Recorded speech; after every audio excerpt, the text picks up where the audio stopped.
Hi, welcome to the Lamentable Report. I am your host, Jason Mace. What we are going to do today is we are going to go over Governor Jenner's, I meant Governor Whitmore's news conference last Thursday, December 3rd, 2020. She had it in the middle of the afternoon. Why in the middle of the afternoon? Because, regular people are working that actually oppose her, so she needs to go ahead and do it when those people aren't there to really criticize her. So it is now Saturday, so now I am finally getting a chance to actually sit and watch this 47-minute video of her propaganda. I mean, her speech of propaganda. I mean, her address of propaganda. Her news conference. So hard to get that out. I apologize for that. But Whitmore, Governor Whitmore had extended her epidemic order, which she had earlier last month put out, that shut down the schools, shut down certain industries, extended it. And she does this by using the Michigan Department of Health and Services and Human Services. And, of course, who is that ran by? Well, I'm going to be a little bit of a shocker to you. It is ran by a guy named Robert Gordon. Robert Gordon, I'm not trying to put the man down, but he's a New Yorker. He came from the Department of Education, practiced private law, and then got into the Obama administration. Did that sink in just now? The Obama administration. Yep, she has an Obama chromie doing some of her dirty work. Shocker there? Not really. But I bet you for some of you, you might actually be like, oh, Obama, he's wrapped up in Michigan government? Yeah, Obama found a way to stick himself into Michigan government too. He was the assistant of Secretary of Office of Planning. Now, why am I making such a kind of a big deal out of this? Well, out of all of his resume, there's not one thing in there that has to do with medical. This guy is not a medical officer. He's not a medical doctor. He's not a medical anything. Actually, the medical doctor, you would think would be the number 2 person, but it's not. The medical doctor is actually the number 3 person on the list, and that's Dr. Caldun. And she, later on, goes into this conference to talk about that and just run some astronomical, stupid, blah, blah, blah, pass on the propaganda, blah, blah, blah. But we're going to go ahead and go into it. We're going to jump into it. We're going to try to make this pretty quick. So what happened in the news conference? Well, she starts it off by telling us how racist the coronavirus is, which it only attacks the black people. Well, she doesn't exactly say only attacks the black people, but she likes to say how it's disproportionate, it attacks black people. But she doesn't go on to tell you that the majority of cities, large cities in Michigan, are predominantly black. The statistic right now is, I believe, at 80% of all major cities in Michigan, and actually I think that actually goes nationwide, are predominantly black, 80%. And then that actually ties into roughly, I think, another 15%. It comes down into being other minorities, and then, of course, then you have white people.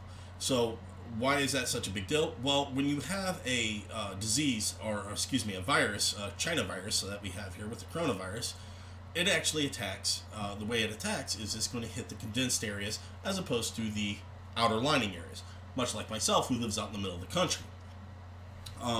So no, where I live, it's not going to attack us as much because we don't have as much interaction with other people. So it's going to have spikes, and the spikes are always going to be in big cities. And you can shut those big cities down, just like she did the first time, just like we did in America. But shutting them down is not going to stop the virus from spreading.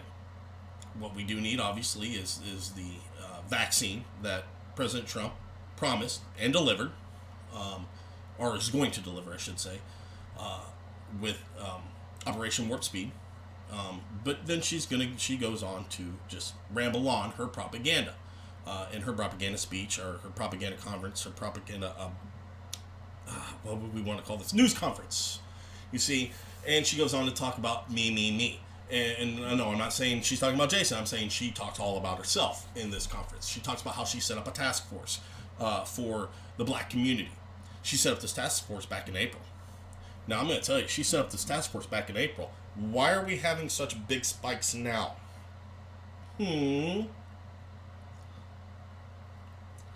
Oh, that's right. Because your task force failed. But you somehow are twisting this as it's a massive success. She likes to point out numbers like, we had such a massive drop. Of course we had a massive drop. That's exactly what was supposed to happen when we had the shutdowns.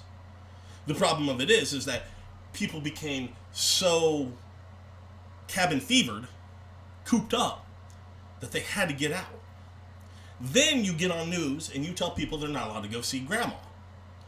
You tell them they're not allowed to go visit family or whoever they want to go visit. They're not allowed to have more than 10 people in the household. They're not allowed to do this and they're not allowed to do that. And if it's more than 2 families, you can't have you can't have. Ah! It's crazy that this lady literally thinks she can take away your rights. That's what she wants to do. And this whole conference was all about her taking away your rights for your protection. But it's not about your protection. All right? It's about decision making. All right? I have family members that are high risk. And I mean high risk. We do not go visit them. And if we have to interact with them, we take the proper precautions. But Governor Whitmore wants us to have an absolute law, iron fist. You will not visit family on Christmas. Yes, Emperor, not a problem, Emperor. Let us not do that. My 65-year-old mother is not able to make decisions. She's only been doing it for the last 40 plus years, but I'm sure now she has lost her ability to make good decisions, along with my mother-in-law or my father-in-law or my dad. These people have lost their ability to make good decisions. Now, that's where we get into the theological of this. Theological. Excuse me. Wow. Got something in my throat. I am not sure if that's actually a word, but the theory of this is that basically you can't make the right decisions, so I'm going to make them for you. You are the child, I am the adult. But I'm only the adult when I want to be, meaning that when it comes to her making decisions and good decisions, she shouldn't be scrutinized, i.e. her husband trying to launch a boat in Traverse City during Memorial Day or 4th of July. It was Memorial Day or 4th of July. And then she denied it, said it was a hoax, then came back and said, no, it was real, but I'm not taking any questions about it. Oh, so you don't answer to nobody. Then she wants to come out and she also talks about how she's released all these demographics and stuff like that. But the one demographic that we've been screaming for, at least people on my side have been screaming for, is we want to know how many people have died in nursing homes or as a result of COVID positive patients being put in nursing homes. And she won't release that information, but she wants to sit back and be like, hey, I've released information. Just great. Not the one we want. This woman is absolutely 100% positive worthless.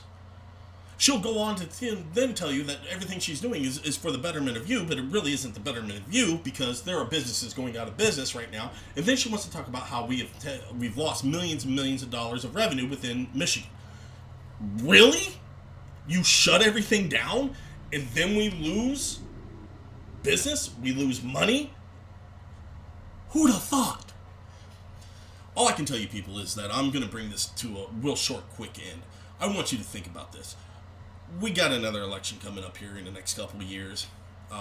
She's going to be in a gubernatorial race, and I want you to remember this now. This is a lady who has said, I've done.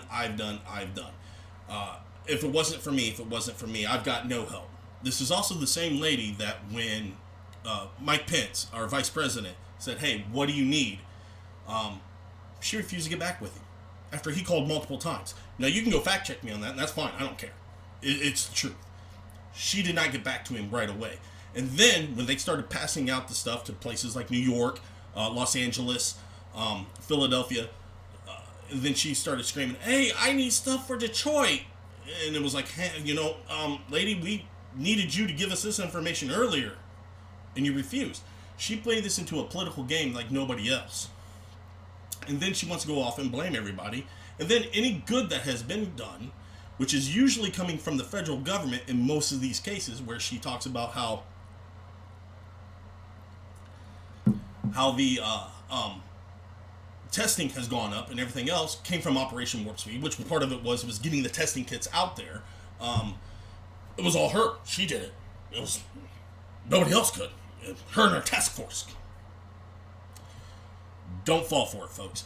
Do not fall for this sort of BS. This is the hypocritical. This is the line that should never be drawn. This should never be a politicized thing. First and foremost, all right. Everybody from both sides of the party should be trying to help each other out, saying, okay, what do we need to do? Now, I'm not for massive lockdowns, and other people are going to sit there and say, but what about the people with underlying health conditions? I understand they have those, but I have a family to feed. What about my family? What about the stuff that I have that I've had to work really hard for? Does that not count for anything? So it's okay if I lose all my stuff, or I lose my house, or I lose things that I've worked for, just so you can get that feel-good feeling of everybody staying home. It doesn't work that way. Life does not work that way. When adversity comes, it never comes at an opportunity when we're ready. We have to push forward, folks. We have to keep pushing forward. We have to keep making life move on. We got to try to come up with normalcy. We got to get kids back in school. I'm telling you this, and I try not to make things too personal, but my kids struggle right now. My kids are super struggling with this long distance learning, and now she's pushed it off for another one. I got a senior right now that I'm worried about, that I am 100% stressing about. Why? Because of all of these orders. These orders are not helping. These orders are not helping anybody at this given point. What we need to do is reevaluate, resurface, and let things start to come back to a form of normalcy, while at the same time combating a very deadly China disease. And let's stop pretending like this didn't come from China. I mean, CNN just dropped the news bomb. China lied. Who'd have thought? That's amazing. China lied about the coronavirus and the amount of deaths. Well, folks, the truth of it is again, this is going to be a long, hard-fought battle. You can agree, you can disagree with me, but I'm going to tell you right now that Gretchen Whitmore, governor of this great state of Michigan, is not making the state great. And we need to get her out of office. This is definitely 100% the propaganda bit for, I don't care, let's put a monkey in there. I'm going to guarantee it'll do a whole lot better than she does. If you like me, go ahead and subscribe, ring the bell. If you don't like me, don't really care. My life doesn't revolve around the people that don't like me. It revolves around the people that do like me, which is right now I think like 12 of you. So if you can, go ahead and pass me along to your friends, and have a great day. Hey, it's Jason with the Lamentable Report. I'm super stoked that you actually watched my video. If you could hit the subscribe button, ring that bell. If you're on Parler, go ahead and hit the echo. If you are on Facebook, go ahead and like and share with your friends. Every little thing that you do actually helps along my show. And as you see, we can start putting up more stuff, like the Don't Tread on Me flag, which is my personal hope that there is a social warrior justice's head out there watching that and going, ah! Because that is what we're here for. I am here to put out an opinion that I feel is the strong majority of a lot of people that are watching my show. And if it's not your majority, I don't care. It's not about you. So, again, thank you for your support, and we look forward to putting out more videos.